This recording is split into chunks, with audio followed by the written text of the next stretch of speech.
We begin in Washington, where the president says he is willing to pursue a diplomatic solution to the crisis in Syria, but he will use force if necessary. Negotiations to take control of Syria's chemical weapons are ongoing this morning. And for now, the president is asking Congress to delay a vote authorizing an attack. Major Garrett is at the White House. Major, what does the White House think they achieved with the president's speech last night? Well, good morning, Nora and Charlie. The speech was not the call to arms as originally drafted. It was a call to wait, to see if diplomacy might actually defuse the Syrian crisis. Waiting, of course, also gave the president time to address persistent questions in Congress and around the country about his military goals and his plans. The White House asked Congress to delay a vote authorizing force to give diplomacy a chance, but also to shield the president from a likely defeat.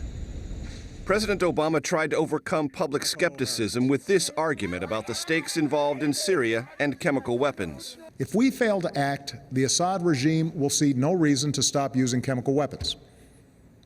As the ban against these weapons erodes, other tyrants will have no reason to think twice about acquiring poison gas and using them. That, Mr. Obama warned, could jeopardize U.S. forces in the future or give terrorists new weapons.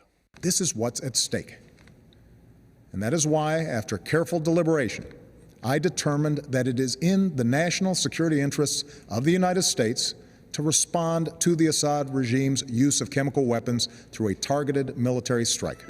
The president promised a short military campaign. I will not put American boots on the ground in Syria.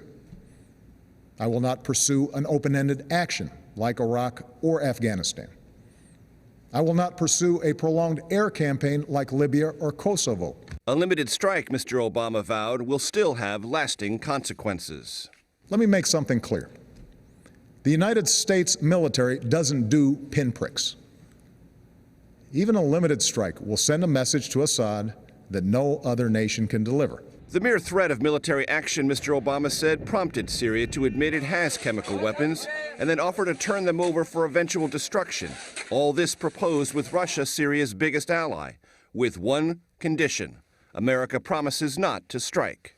It's too early to tell whether this offer will succeed, and any agreement must verify that the Assad regime keeps its commitments.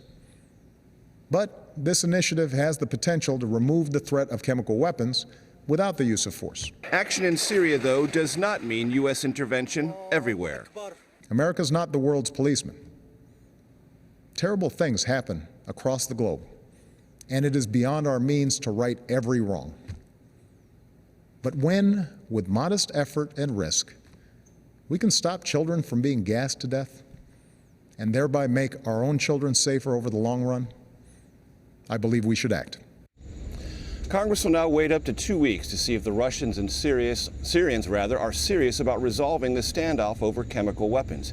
Behind closed doors yesterday, President Obama urged Senate Republicans and Democrats undecided on the use of force to remain silent. He said that would allow him to keep the military threat credible, to give diplomacy a chance.